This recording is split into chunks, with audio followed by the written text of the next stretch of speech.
এবং যে আয়াতটি তেলাওয়াত করেছি তা হলো আল্লাহর পয়গম্বর রাসূল সাল্লাল্লাহু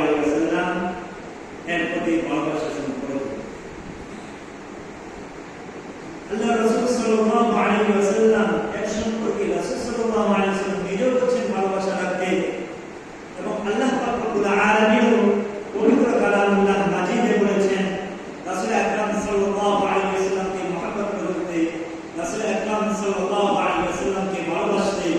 এটা কেন? আপনি আমি কি যে কাউকে মহব্বত করি? একটু আমার সাথে যদি কথা জবাব দেন তাহলে আমার ভিতর থেকে কথাগুলো আসতে সহজ হবে। আপনি আমি কি যে কোনো মানুষ দেখলে কি মহব্বত করে ফেলি? মহব্বত করি না। এর সাথে একটা সম্পর্ক হইতে হয়। আপনার আমার ওর একটা স্বার্থ আমার প্রতি থাকতে হয়, আমার একটা স্বার্থ ওর প্রতি থাকতে হয়, তাহলে তার সাথে একটা সম্পর্ক আপনার আমার হয়ে ওঠে। আর যে আমার সবসময় ক্ষতি করে, যে সবসময় আমার পিছনে লেগে থাকে, তার সাথে সম্পর্ক করার জন্য আপনি আমি কোন সময় চাই না, তার পিছনে কখনোই আমরা চাই না। তো আল্লাহর পয়গম্বর রাসূল আকরাম সাল্লাল্লাহু আলাইহি ওয়াসাল্লাম আপনার জন্য আমার জন্য এমন কি করলেন যার কারণে আল্লাহ রাব্বুল আলামিন 1400 বছর পূর্বে কুরআন শরীফে বলে দিয়েছেন, এবং রাসূল আকরাম সাল্লাল্লাহু আলাইহি ওয়াসাল্লাম নিজেও হাদিস শরীফে বলে গেছেন, যে হাদিসটা মুত্তাফাকুন আলাইহি।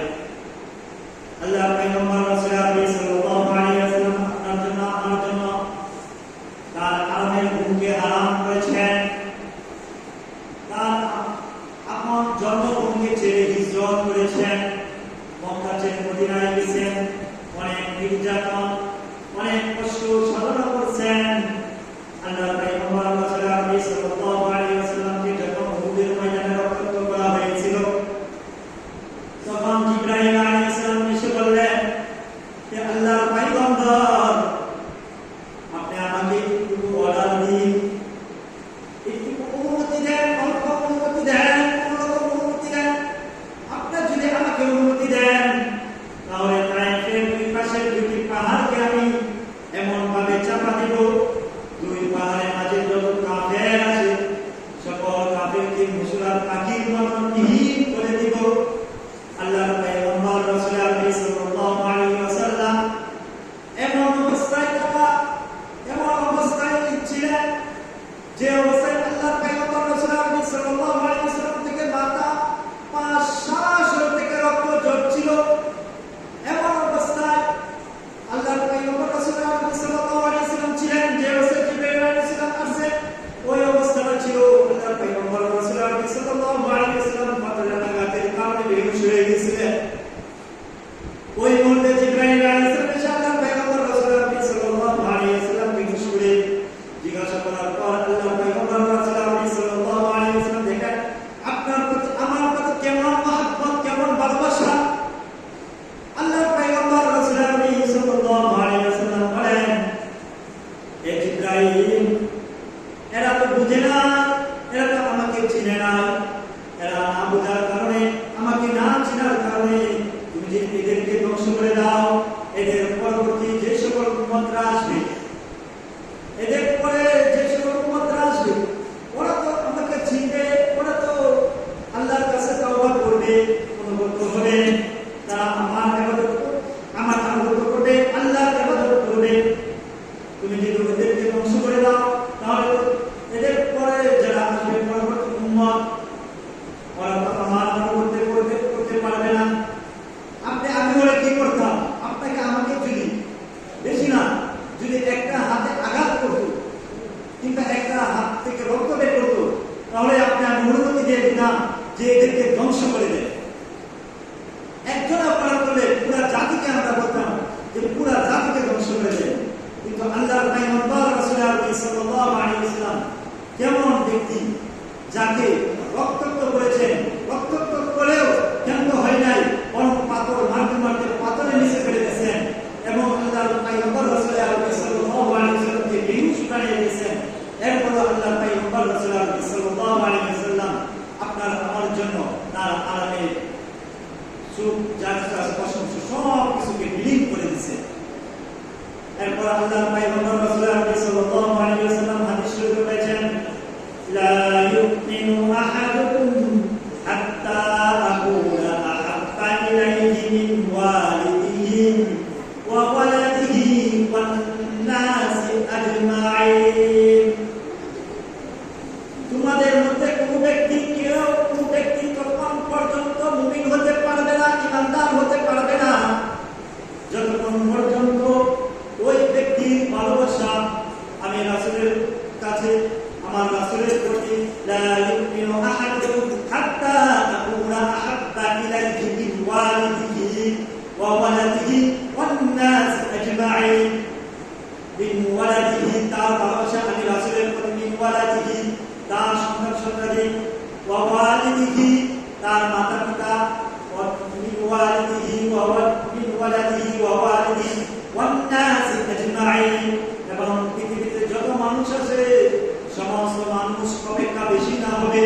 ততক্ষণ পর্যন্ত ওই ব্যক্তি পরিপূর্ণ মুমিন হতে পারবে না।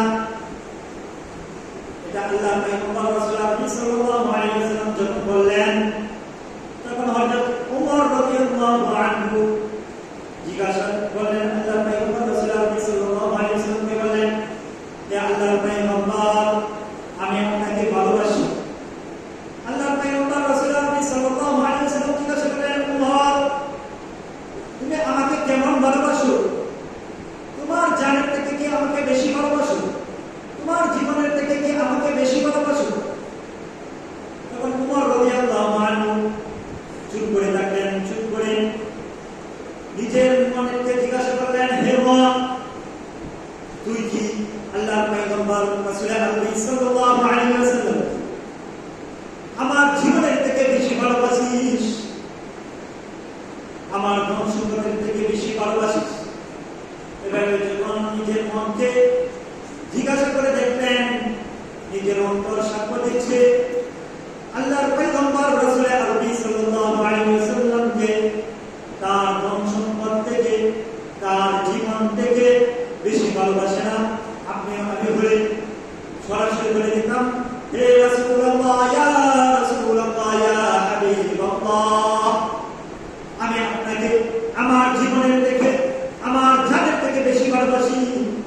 আমরা এটা বলতে পারতাম এই জন্য, এটা বলার পিছনে আমাদের কোনো কষ্ট হতো না। এই জন্য কারণটা কি? কারণটা হলো আমাদের মনের ভিতর কপটতা আছে, কিন্তু সাহাবায়ে কেরাম রাদিয়াল্লাহু আনহুম আজমাইন এগুলো সরাসরি বলতে পারেন না, কারণ তাদের হৃদয় ছিল পরিষ্কার, তাদের জবানে যা ছিল অন্তরে তাই ছিল। তখন ওমর রাদিয়াল্লাহু আনহু বললেন, আল্লাহর পয়গম্বর, আমি আপনাকে আমার জানের থেকে বেশি ভালোবাসি না। তখন আল্লাহর পয়গম্বর রাসূলুল্লাহ সাল্লাল্লাহু আলাইহি ওয়াসাল্লাম বলেন, ওমর, তুমি পরিপূর্ণ মুমিন হতে পারবে। আল্লাহর পয়গম্বর রাসূলুল্লাহ সাল্লাল্লাহু আলাইহি ওয়াসাল্লাম বলেন, ওমর, তুমি এখনো পরিপূর্ণ মুমিন হতে পারোনি। তখন ওমর রাদিয়াল্লাহু আনহু আবার চুপ করে নিজের মনকে প্রস্তুত করলেন, হে মন, তোর জান প্রাণ যা কিছু আছে সকল কিছু থেকে তুই যেভাবে হোক আল্লাহর পয়গম্বর রাসূলুল্লাহ সাল্লাল্লাহু আলাইহি ওয়াসাল্লামকে বেশি ভালোবাসতে হবে। এরপর মনকে প্রস্তুত করে ওমর রাদিয়াল্লাহু আনহু বললেন, আল্লাহর পয়গম্বর, এখন আপনাকে আমি বেশি ভালোবাসি।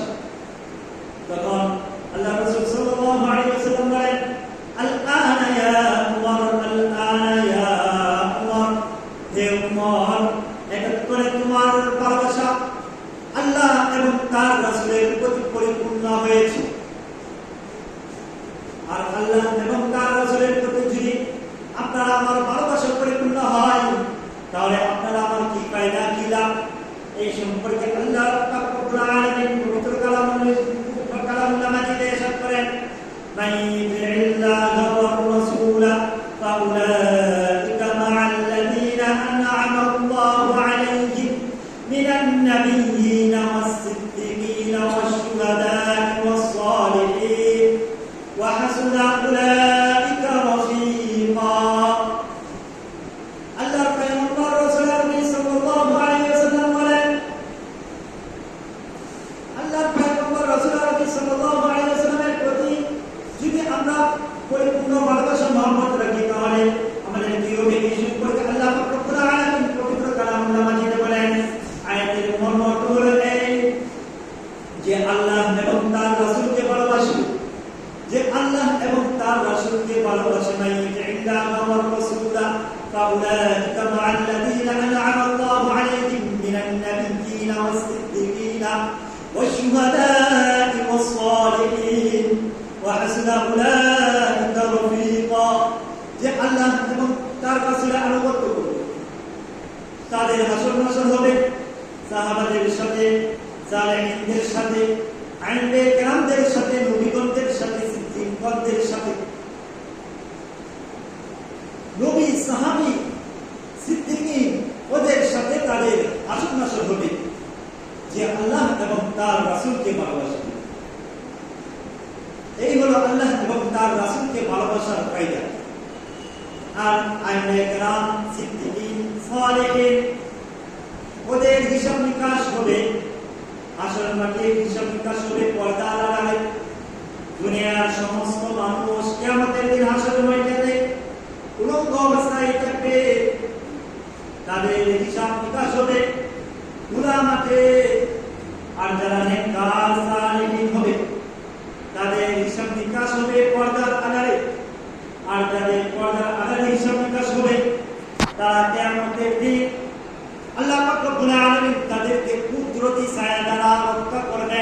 কিয়ামতের দিন কুদরতি ছায়ার মাধ্যমে তাদের হেফাজত করবেন। কিয়ামতের দিন ওই কঠিন থেকে, কঠিন হালাত থেকে, কঠিন অবস্থা থেকে, কঠিন শাস্তি থেকে। আর পর্দার আড়ালের যে শাস্তি, ওই শাস্তি কেমন হবে এটা আমি বুঝতেই পারতেছি। যখন নরমাল হয় দুনিয়ার জন্য শাস্তি হয়, যে ভিআইপি তাকে তার শাস্তিটা আমরা বলি কোর্ট শাস্তি, ভিআইপি ভাবে অন্য জায়গায় হবে। কিন্তু সে সমাজে গণ্যমান্য ব্যক্তি হওয়ার কারণে মানুষের সামনে তার শাস্তি দিবে। আর আম মানুষকে যে শাস্তি দেওয়া হয়, ওই গণ্যমান্য ব্যক্তিকে সেই শাস্তি দেওয়া হয় না, তার শাস্তিটা কম হয়। যেরকম দুনিয়ার আদালতে একটা ছাড় দেওয়া হয়, আল্লাহ পাক রব্বুল আলামিন ওই যাদের হিসাব নিকাশ পর্দার আড়ালে হবে তাদেরকেও একটা ছাড় দিবেন। এমনও ছাড় দিবেন আল্লাহ পাক রব্বুল আলামিন, এমন ভাবে অনেকের হিসাব নিকাশ করবেন, অমুক আসো, তুমি দুনিয়াতে কি করছো না করছো সব আমি জানি, তোমার সকল কিছু আমি আল্লাহ পাক রব্বুল আলামিন রহমান রহিম নামে উসিলায় নাম করে দিলাম, যাও তুমি জান্নাতে চলে যাও। যদি আমরা আল্লাহ এবং তার রাসূলের আনুগত্য করি, তাহলে আল্লাহ পাক রব্বুল আলামিন আপনাকে আমাকে এই নিয়ামত দান করবেন। আর যদি আমরা তার আনুগত্য না করি, তার আনুগত্য না করা মানে শুধু খালি নামাজ না পড়া, তাই তার আনুগত্য থেকে ফিরে যাওয়া নয়। নামাজ পড়ার সাথে সাথে তার মন থেকে, দিক থেকে বেশি ভালোবাসতে হবে, মহব্বত করতে হবে। তো আয়াত এবং ওই ঘটনাতে আমরা দেওয়ার আগে একটা সোয়ালে মুকদ্দারা বলি। আমার উস্তাদ মুহতারাম মুফতি দারুল উলুম মাদ্রাসার সাইকে সানি মুফতি সিরাজুল ইসলাম সিরাজি বলেন, অর্থাৎ বলেন আল্লাহর পয়গম্বর রাসূল আকরাম সাল্লাল্লাহু আলাইহি ওয়াসাল্লাম এর জামানায় মুসলমানের সংখ্যা যদি হতো 80%, তাহলে মসজিদে আল্লাহর মসজিদে মুসলিমের সংখ্যা হতো 105%। আপনারা আমার মনের ভিতর একটা প্রশ্ন জেগে গেছে, মুসলমানের সংখ্যা যদি হয় 80%, মুমিনের সংখ্যা যদি হয় 80%, তাহলে মসজিদে মুসলিম কিভাবে 100 এবং 105% হবে? আমরা তো দেখতেছি আমাদের সমাজে মুসলমানের সংখ্যা যদি থাকে 100%, মসজিদে মুসলিম সংখ্যা হয় 5%, বাকি 99% মানুষ মসজিদে আসে না। হুজুর, এটা তো আশ্চর্য কথা। এই সম্পর্কে আল্লাহ পাক রব্বুল আলামিন পবিত্র কালামুল্লাহ মাজিদে বলেন, ওয়া ইযা লাকুল লাযীনা আমানু ক্বালু আমান্না ওয়া ইযা খালাউ ইলা শায়াতিনিহিম ক্বালু ইন্না মা'াকুম ইন্নামা নাহনু মুস্তাহজিউন আল্লাহু ইস্তাহজিউ বিহিম ওয়া ইয়ামুদ্দুহুম ফি তুগয়ানিহিম ইয়া'মাহুন। আল্লাহ পাক রব্বুল আলামিন বলেন, এই যে মসজিদের ভিতর 105% মুসলিম হয়, 80% মুসলমানের ভিতর এই বাকি 25% মুসলিম প্রত্যেকে আছে, বাকি 25% মুসলিম হলো মুনাফিক, যারা নাকি যখন মুসলমানদের সাথে সাক্ষাৎ করে তখন বলে আমরা তোমাদের সাথে আছি। ওয়া ইযা লাকুল লাযীনা আমানু ক্বালু আমান্না, যখন তারা মুসলমান মুমিন ব্যক্তিদের সাথে সাক্ষাৎ করে তখন বলে আমরা তোমাদের সাথে আছি। ওয়া ইযা খালাউ ইলা শায়াতিনিহিম ক্বালু ইন্না মা'াকুম ইন্নামা নাহনু মুস্তাহজিউন। অতঃপর যখন তারা কাফের মুনাফিকদের সাথে সাক্ষাৎ করে, তাদের শয়তান লিডারদের সাথে সাক্ষাৎ করে তখন বলে আমরা তো তোমাদের সাথে আছি, মুসলমানদের সাথে শুধু খালি তামাশা করে। এই যে এই সকল লোক ওরাও আল্লাহর পয়গম্বর রাসূল আরবি সাল্লাল্লাহু আলাইহি ওয়াসাল্লাম এর পিছনে নামাজ পড়ে। আপনাদের কাছে আমার একটা প্রশ্ন, যারা মুসলমানদের বিরুদ্ধে ষড়যন্ত্র করে সর্বদাই মুসলমানদের কিভাবে ক্ষতি করা যায়, আল্লাহর রাসূলের কিভাবে ক্ষতি করা যায়, ইসলামকে কিভাবে পৃথিবীর ভূমি থেকে নিঃশ্বাস করে দেওয়া যায়, তারা কি মুসলমান না কাফের? তারা মুসলমান না কাফের, একটু জবান দিয়ে বলেন কাফের কিনা। কিন্তু আমাদের বর্তমান জামানায় 100% মুসলমান যারা মুসলমান দাবি করে তারা কখনো আলেম বিদ্বেষী করে না, তারা কখনো আল্লাহর রাসূলের বিদ্বেষী করে না, ঠিক কিনা? আমার কথা ঠিক কিনা? কিন্তু তারা নামাজের সময় মসজিদে আসে। যে ব্যক্তি বছরে একবার ঈদের নামাজ পড়তেও আসে না, ওকে বললেন আল্লাহ রাসূল সাল্লাল্লাহু আলাইহি ওয়াসাল্লামের বিরুদ্ধে ওর সামনে একটা গালি দিয়ে দেখেন, আপনার কি অবস্থা হবে? আমার বাড়ি ময়মনসিংহ, আমি বালুকাতে 4 বছর ছিলাম। তো কিছুদিন পূর্বে আপনারা একটা সংবাদ দেখছিলেন, এক কাফেরকে আগুনে পুড়িয়ে দিয়েছে। ওইখানে এমন ব্যক্তিরাও ক্রুদ্ধ হয়ে ওই কাফেরকে পুড়াইছেন যারা বছরে ঈদের নামাজও পড়ে না, বছরে ঈদের নামাজেও জানা ঠিক মতো নেই। কিন্তু আল্লাহর পয়গম্বর রাসূল আরবি সাল্লাল্লাহু আলাইহি ওয়াসাল্লামকে গালি দেওয়ার কারণে ওরা কাফেরকে আগুন দিয়ে সরাসরি জীবন্ত পুড়িয়ে দিয়েছে। তো যারা মুমিন তারা কি আল্লাহ এবং আল্লাহ রাসূলকে ভালোবাসে, আর যারা আল্লাহ এবং আল্লাহ রাসূলকে ভালোবাসেন না তারা কি মুনাফিক। তো আল্লাহর পয়গম্বর রাসূল আরবি সাল্লাল্লাহু আলাইহি ওয়াসাল্লাম এর জামানায়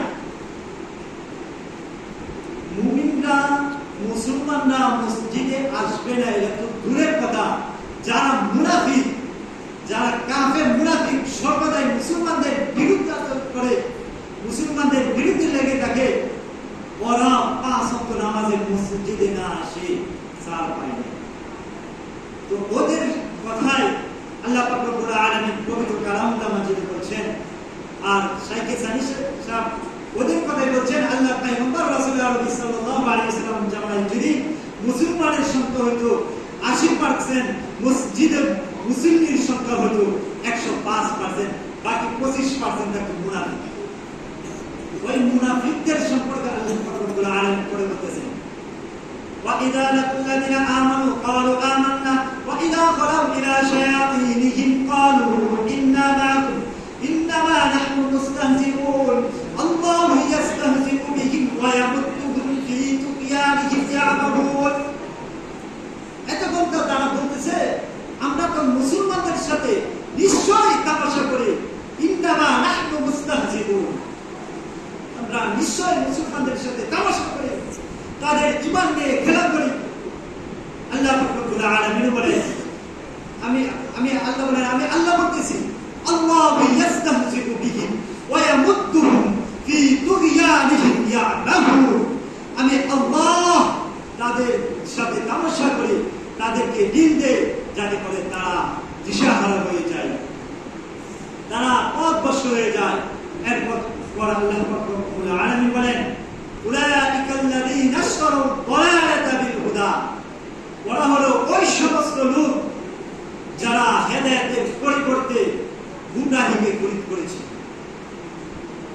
তাদের ব্যবসা লাভজনক হয় নাই। উলাইকাল্লাযীনা ইশতারাউ দালালাতা বিল হুদা কামা রাবিহাত তিজারাতুহুম ওয়া মা কানু মুহতাদিন, কামা রাবিহাত তিজারাতুহুম, বলে তারা তাদের ব্যবসায় লাভজনক হয় নাই, কামা রাবিহাত তিজারাতুহুম ওয়া মা কানু মুহতাদিন, এবং তারা হেদায়েত প্রাপ্ত হয়নি। মেরে বুজুর্গ ভাইও, এরপরে আপনাদের সঙ্গে আমি আরেকটি হাদিস বলেছি, ফাদলুল আলিমি আলাল আবিদি কাফাদলি আলা আদনান। এই হাদিসের সংক্ষিপ্ত এই বলে সকল কথা খুলাসা বলবো, সার বন্ধ করবো। ওই হাদিসে আল্লাহর পয়গম্বর রাসূলুল্লাহ সাল্লাল্লাহু আলাইহি ওয়াসাল্লাম বলেছেন, একজন আলেমের মর্যাদা একজন আবেদের কাছে এরকম যেরকম আমি আল্লাহর রাসূল তোমাদের মধ্যে সর্বনিম্ন একজন সাহাবীর কাছে যেরকম মর্যাদা, একজন আলেমের মর্যাদা একজন আবেদের সামনে ওইরকম। তো মেরে তো সুবুজি ভাই, তো এগুলোর সারমর্ম এগুলো।